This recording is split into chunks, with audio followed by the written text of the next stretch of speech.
The massive Imperial scout ship emerged from hyperspace at the edge of the Sol system. Its golden hull reflected the distant sunlight, creating a spectacular sight that Earth's deep space sensors captured immediately. Captain James of the Mars Defense Station watched the readings with a mix of anticipation and concern. This wasn't just any alien ship. This was the legendary Galactic Empire making first contact. "Sir, they're broadcasting on all frequencies," his communications officer reported. "The message is in multiple languages, including perfect English." James nodded slowly. The Empire's universal translators were working as the intelligence reports had predicted. "Put it through," he ordered, straightening his uniform. The message was simple and direct. "Greetings, people of Earth. We are representatives of the Galactic Empire, a peaceful federation of 10,000 species. We come seeking diplomatic contact." Within hours, the news spread across Earth and its colonies. Humans had prepared for this moment for decades, ever since their long-range probes detected Empire activity in nearby systems. The Earth Defense Council had already selected their representative. Commander Stone, a veteran diplomat with an unusual background in military history. Admiral Vale of the Imperial Fleet watched from the bridge of his flagship as the small human shuttle approached. His long tentacles rippled with amusement. These humans were so primitive, still using chemical rockets for their short-range vessels. The Empire had been absorbing species into its peaceful collective for millennia. And this would be no different. "Fascinating design," his science officer noted, studying the shuttle. "Look at those angles. They seem to be designed to deflect something." Vale dismissed the observation. Every new species had its quirks.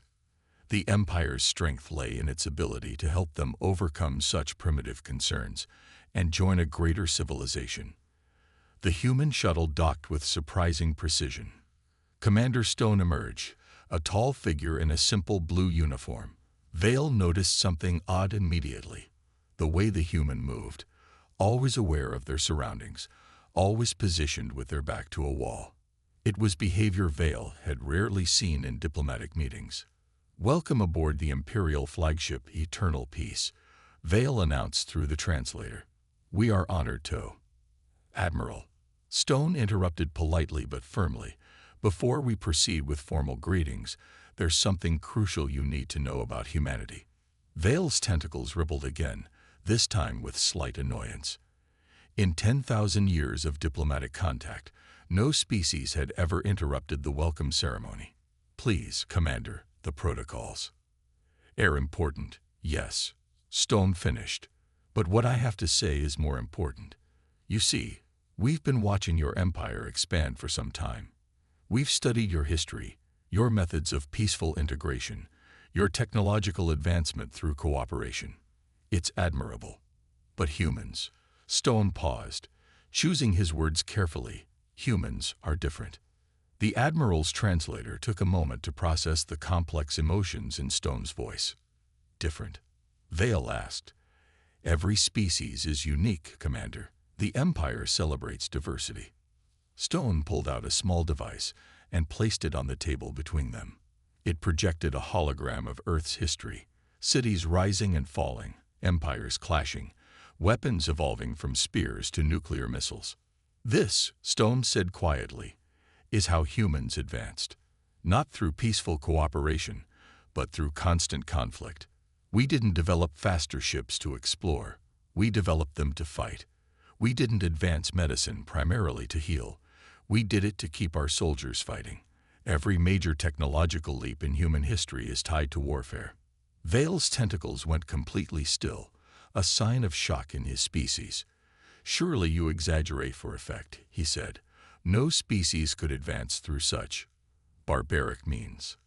Stone's expression remained deadly serious. "Admiral, I'm not telling you this to impress you or scare you. I'm warning you. The Empire has never encountered a species like us before. If you try to force us to disarm, to submit, to join your empire on anything but equal terms—" He let the sentence hang in the air.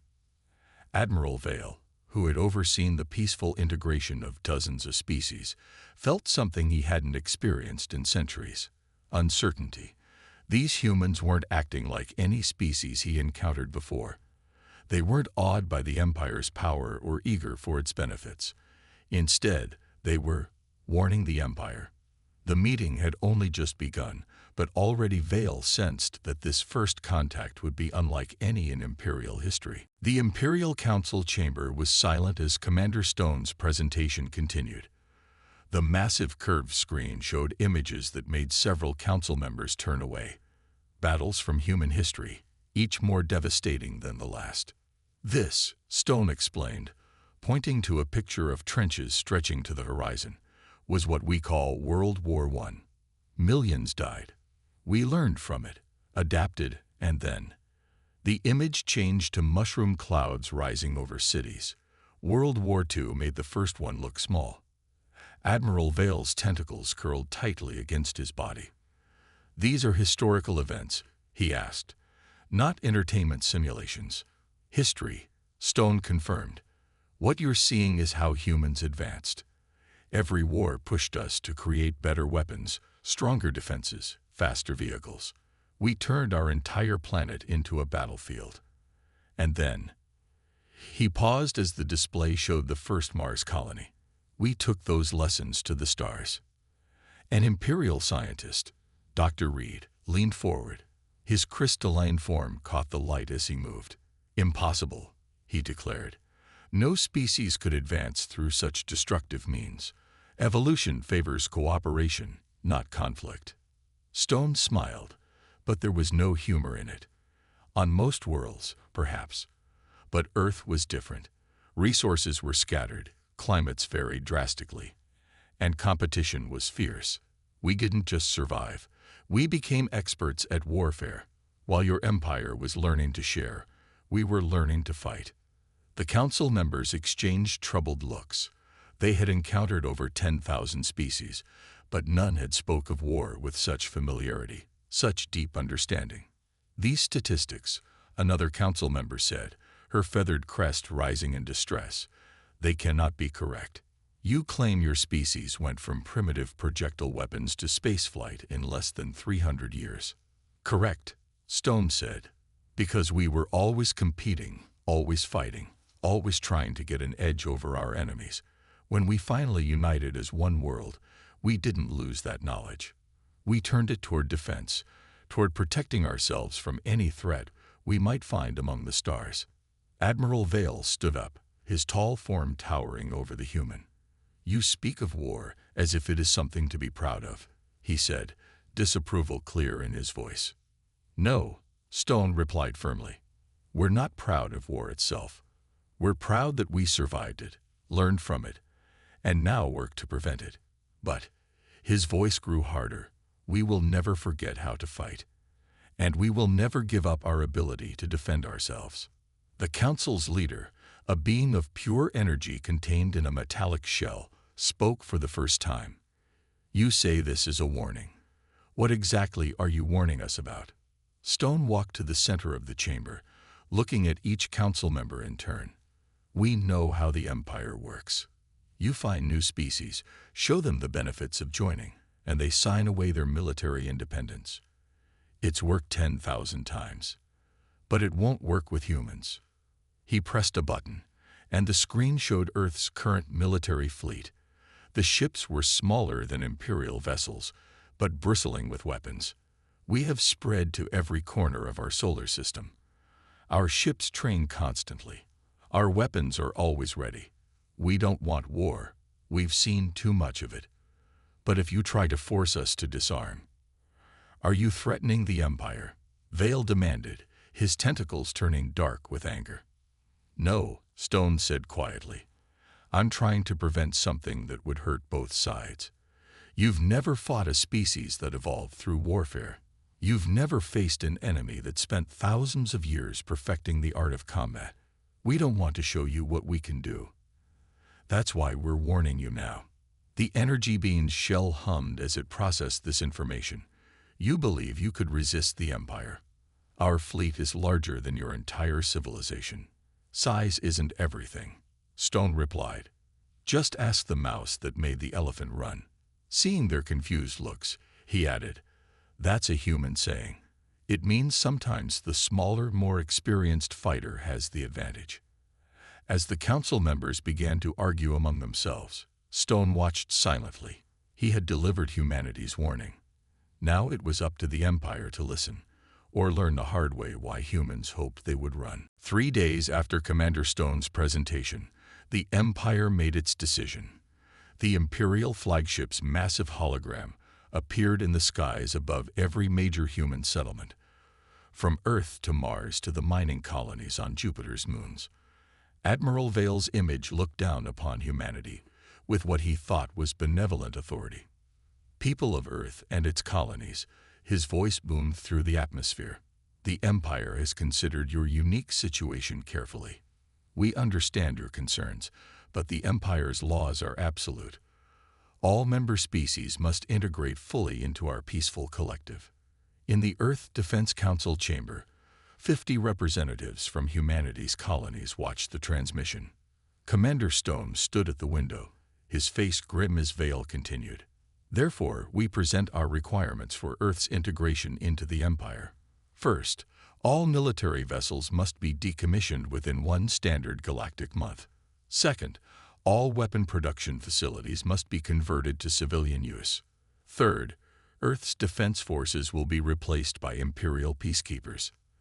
The council chamber erupted in angry mutters. Stone remained silent, watching the hologram. To demonstrate our commitment to peaceful integration, Vale said, his tentacles moving in what his species considered a soothing pattern, we will provide immediate access to Imperial medical technology and faster-than-light travel designs. The council president, an older woman named Rogers, pressed the response button. Admiral Vale, you've reviewed our history. You understand what we're capable of. Are you certain this is the path you wish to take? Vale's image smiled in what he thought was a reassuring way. We understand that change is frightening, but the Empire has helped thousands of species overcome their violent pasts. Your children will thank you for choosing peace. Rogers looked around the chamber, meeting the eyes of each representative. No words were needed. They all knew what humanity's answer would be. Admiral, she said, her voice steady, humanity already chose peace. We chose it ourselves, on our own terms, while keeping the strength to defend it. What you're asking for isn't peace, it's submission. Vale's tentacles darkened slightly. The Empire's decision is final. You have 1 standard galactic month to comply. After that, we will be forced to take corrective action. The hologram vanished. In the sudden silence, Rogers turned to the council. Well, one by one, the representatives stood. The vote was merely a formality. They all knew what had to be done. For the first time in 50 years, the Earth Defense Council vote was unanimous. Send the message, Rogers ordered. Commander Stone stepped up to the communication panel. He thought about how the Empire had dismissed their warnings, ignored their history, and now threatened their independence. His message was brief. Imperial Command, this is Earth. We will not disarm. We will not submit.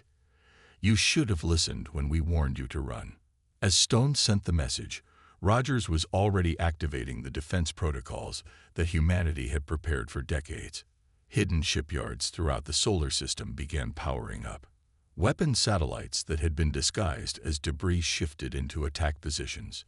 Deep space radar stations, concealed in asteroid belts, started tracking Imperial fleet movements.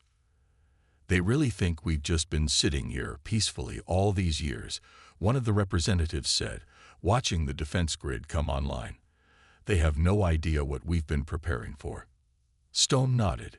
Humanity had united not just through peace, but through the shared understanding that the galaxy might not always be friendly. They had spent decades building hidden defenses, developing new weapons, and preparing for exactly this kind of threat. How long until the full defense grid is active? Rogers asked. 6 hours, Stone replied. All ships will be combat ready in 12. The Empire gave us a month, but we'll be ready for anything in less than a day." Rogers smiled grimly. They think they're being generous with that timeline. They don't understand that for humans, a month is an eternity in wartime. As the council chamber transformed into a military command center, Stone thought about the Empire's ultimatum. They had just made the same mistake that so many of humanity's enemies had made throughout history. They assumed that superior numbers and technology guaranteed victory. They were about to learn why humans had tried to warn them to run. 3 days before the Empire's deadline, their attack fleet arrived. 1,000 golden ships emerged from hyperspace, their massive forms blocking out the stars. Admiral Vale stood on his bridge, watching the tactical display with confidence. This was the largest fleet deployment in 500 years. Surely the humans would now understand the futility of resistance. "Send the final warning," he ordered. Before his communications officer could act, sensors screamed in alarm. Hundreds of small objects, previously identified as space debris, suddenly came to life. The humans' hidden defense grid was awake. "Impossible," Vale's tactical officer said. "They're using the asteroids as cover. Our sensors can't get clear readings on their fleet." Vale's tentacles rippled with annoyance. "It doesn't matter. Begin the standard attack pattern. Show them our power." The Imperial fleet moved forward in perfect formation, just as they had done in countless peaceful integrations before. Their golden ships formed an arrow shape, designed to look impressive and overwhelming. In the command center on Mars, Commander Stone watched the Imperial formation and smiled. "They're actually doing it," he said to Rogers. "They're using their parade formation in combat." Rogers nodded. "Just like the intelligence reports said. They haven't fought a real war in so long. They think intimidation is a battle strategy." She pressed a button on her command chair. "All ships, execute Operation Hornet's Nest." The human response was unlike anything the Empire had ever seen. Instead of meeting the Imperial fleet in traditional formation, hundreds of smaller ships burst from their hiding places among the asteroids. They moved in seemingly random patterns, their paths unpredictable. "What are they doing?" Vale demanded. "This isn't proper combat formation." The answer came in the form of concentrated fire from multiple directions. The human ships, smaller but heavily armed, darted in and out of the Imperial formation. They targeted engines, weapons, and communication arrays with surgical precision. "They're not trying to destroy our ships," Vale's tactical officer realized with shock. "They're crippling them." Stone watched the battle unfold. The human ships moved like angry wasps around the larger Imperial vessels, striking weak points and disappearing before the Empire could respond. Centuries of war games, of preparing for exactly this type of battle, were paying off. "Fifth Fleet, begin Phase 2, Rogers ordered. A new group of human ships appeared, these carrying what looked like massive nets made of energy. They swept through the Imperial formation, their strange weapons disrupting the enemy's shields. "Admiral," Vale's science officer shouted, "they're using our own shield technology against us. Those energy nets are creating feedback loops in our defense systems." Vale watched in horror as his perfect formation fell apart. The human ships were everywhere, striking from all angles, using tactics he had never seen before. When his ships tried to return fire, they found only empty space. The humans were already gone, attacking from a different direction. "How?" he demanded. "How are they coordinating these attacks?" In the Mars Command Center, Stone and Rogers watched their tactical display update in real time. Each human ship operated independently, following pre-planned protocols rather than waiting for central commands. It was a lesson learned from centuries of warfare. Centralized command was a weakness. Adaptability was strength. After just 2 hours of combat, 200 Imperial ships were drifting powerless in space, not destroyed, but completely disabled. The rest of the fleet was in chaos, their perfect formations shattered, their standard tactics useless against an enemy that refused to fight by the rules. "Send the message," Rogers ordered. Stone opened a channel to Vale's flagship. "Admiral, this was just our solar system defense force. Our main fleet hasn't even launched yet. Would you like to reconsider your position on peaceful negotiations between equals?" Vale stared at the tactical display, watching more of his ships go dark. In 1,000 years of Imperial history, they had never lost a single fleet engagement. Now, in just 2 hours, a primitive species had completely outmaneuvered them. Perhaps he realized too late. They should have listened when the humans warned them to run. The Imperial Council's emergency session was the first of its kind in 800 years. Admiral Vale stood before them, his tentacles gray with exhaustion as he reported their fleet's devastating defeat. 200 ships disabled in 2 hours, he said, his voice hollow. Not through superior technology or numbers, but through tactics we've never seen before. The humans. He paused, searching for words. The humans fight like no species we've ever encountered. The council chamber's displays showed footage from the battle.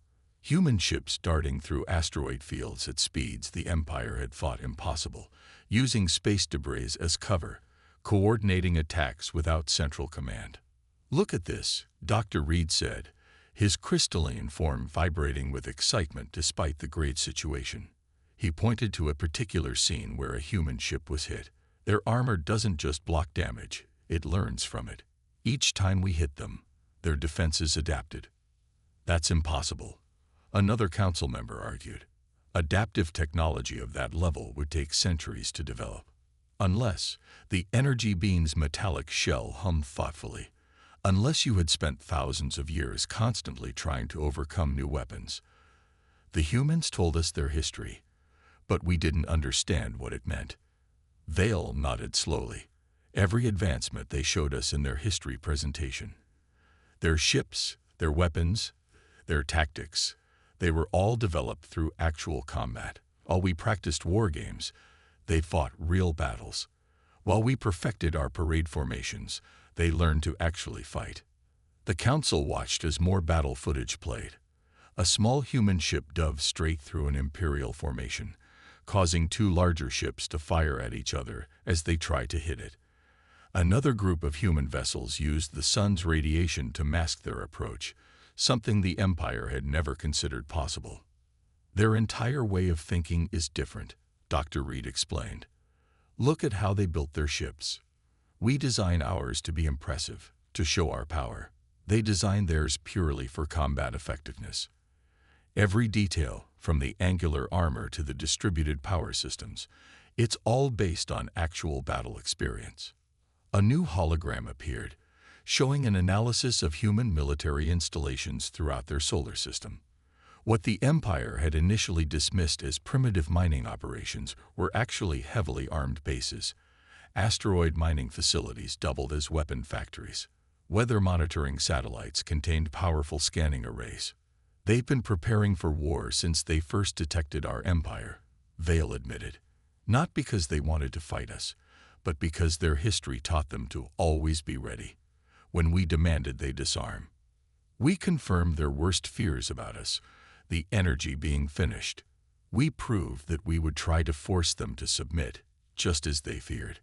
The council chamber fell silent as this realization sank in. The Empire had spent millennia believing that peace through unity was the only path forward. But here was a species that had found strength through conflict, that had advanced faster through competition than cooperation. "There's more," Vale said quietly. "Some of our disabled ships reported hearing human communications during the battle. They were treating this like a training exercise. Their commanders were teaching younger officers about tactics during the actual fight. They weren't just defeating us. They were using us to train their next generation of warriors." Dr. Reed's crystalline form pulsed with different colors as he processed this information. "So when Commander Stone warned us to run, he was trying to prevent this," Vale finished.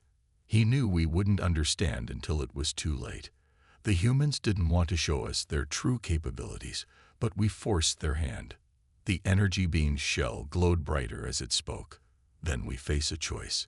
For the first time in Imperial history, we encountered a species that we cannot simply absorb or overwhelm.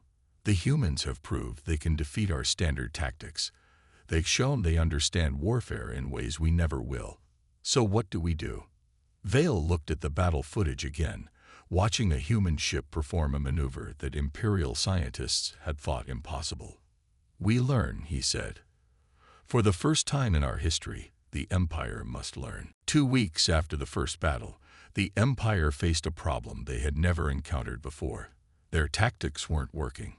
The Imperial blockade around Earth's solar system was falling apart.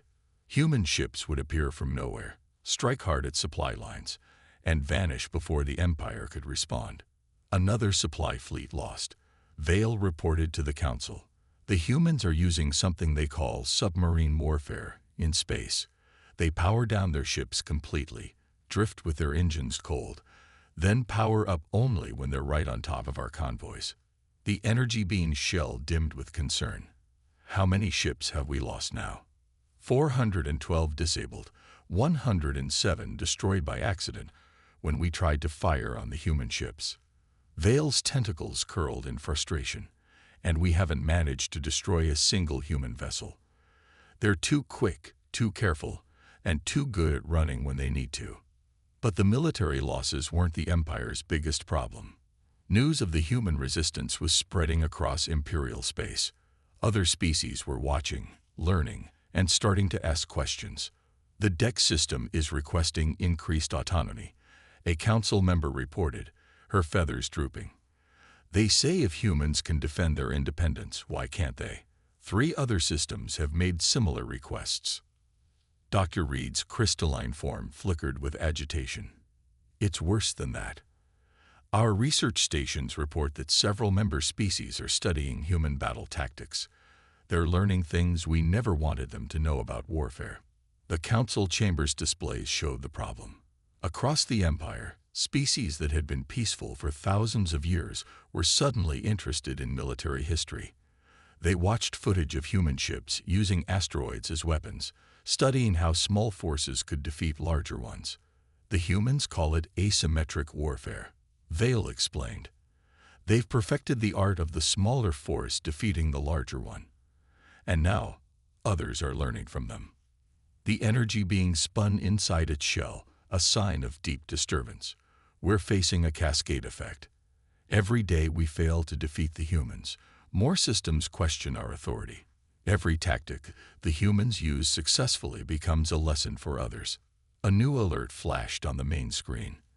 The humans had struck again, this time hitting a major Imperial fuel depot. They had used a new tactic, hiding their ships inside hollowed-out asteroids and drifting them into the target area. Clever, Dr. Reed admitted.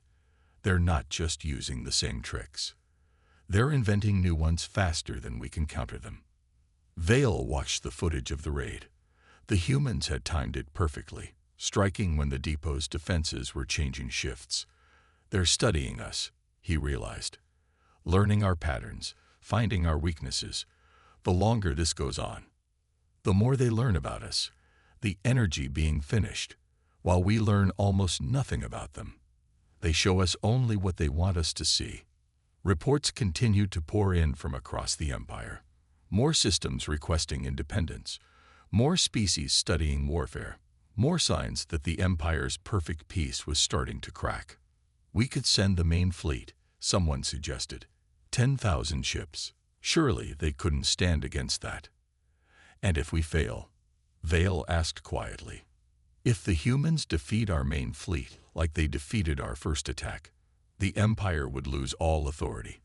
Every system would see that our power isn't absolute. The council chamber fell silent. For the first time in their history, the Empire faced a choice with no good options. If they escalated the conflict, they risked a humiliating defeat that would shatter their authority. If they didn't, their reputation was still damaged, and other species would continue to question their rule. The humans warned us, Dr. Reed said softly. They told us they were different. They tried to prevent this. Perhaps, his crystalline form pulsed thoughtfully. Perhaps it's time we listen to what else they have to say. The meeting room on the neutral space station was small, nothing like the grand chambers where the Empire usually conducted its business. Commander Stone sat at one end of the simple table, Admiral Vale at the other. No weapons, no guards, no displays of power. Just two representatives trying to find a way forward. "Your people have taught us quite a lesson," Vale said, his tentacles now a calm blue color. "In 3 weeks, you've done what no species has done in 10,000 years. You've forced the Empire to change." Stone nodded quietly. He'd received the reports. The Empire's authority was shaking. 30 different star systems had now requested independence. The Empire's perfect peace was crumbling. "We didn't want this," Stone replied. "That's why we warned you. Humans learned long ago that the best battles are the ones you don't have to fight." Vale's translator took a moment with that concept. "Yet you fought brilliantly when forced to." "That's the point you didn't understand," Stone explained. "We're good at war precisely because we don't want it. We remember how horrible it is. That's why we prepare so hard to defend ourselves, so nobody will want to fight us." The station's window showed Earth in the distance, a blue jewel in space. Around it, Imperial and human ships now moved in careful, coordinated patterns, not fighting, but not quite at peace either. "The Empire has a proposal," Vale said. "Something we've never done before. We want Earth to join the Empire not as a subject, but as an equal partner." Stone raised an eyebrow. "Equal? You've proved you can't be conquered. More than that, you've proved you understand things we don't. The Empire has kept peace for 10,000 years, but we've forgotten how to defend that peace. You remember." A hologram appeared on the table between them, showing the galaxy. "We propose a new arrangement," Vale continued. "Earth would maintain its independence and its military. In return, you would help us protect the Empire's borders and train our peacekeepers in real defense tactics. And the other systems that have requested independence." Vale's tentacles moved in what Stone now recognized as a sign of acceptance. "We're offering them similar arrangements, scaled to their capabilities. You've taught us that true peace doesn't come from forcing everyone to be the same. It comes from respecting differences and finding strength in them." Stone thought about humanity's long history, all the wars, all the battles, all the lessons learned in blood. And now, finally, a chance to use that knowledge to prevent wars rather than fight them. "There's an old human saying," Stone said. "If you want peace, prepare for war. We've been preparing for thousands of years. Maybe now we can help others prepare too, so they never have to fight." Vale's translator hummed as it processed this. "You would teach our peacekeepers to think like warriors. We would teach them to think like protectors," Stone corrected. "To understand conflict so they can prevent it. To be strong enough that nobody wants to test them." The Admiral considered this. In 3 weeks, humans had disabled hundreds of Imperial ships without destroying them, showed mercy when they could have struck killing blows, and proved they could fight a war while trying to avoid unnecessary death. "Perhaps," Vale said slowly, "this is why your species had to learn warfare first, so you could teach the rest of us how to maintain peace properly." Stone stood and walked to the window, looking at the ships moving peacefully together in space. "When we first detected your empire, we feared you might be conquerors. We spent decades preparing for war. But now," he turned back to Vale, "maybe we can help prevent war instead." Vale rose as well, his tentacles now glowing with a warm light. "The Empire offers equal partnership to Earth and its colonies. Will you accept?" Stone smiled. "On one condition. From now on, you listen when someone warns you to run." Vale's translator produced what might have been a laugh. "I believe that lesson has been thoroughly learned." As they finalized the agreement, Stone thought about humanity's long journey. They had learned to fight through necessity, learned to kill through survival, but ultimately learned to use that knowledge to protect peace. Now they could teach others to do the same. The Empire had never had war with humans before. Now they never would, because humans had taught them a better way to keep the peace.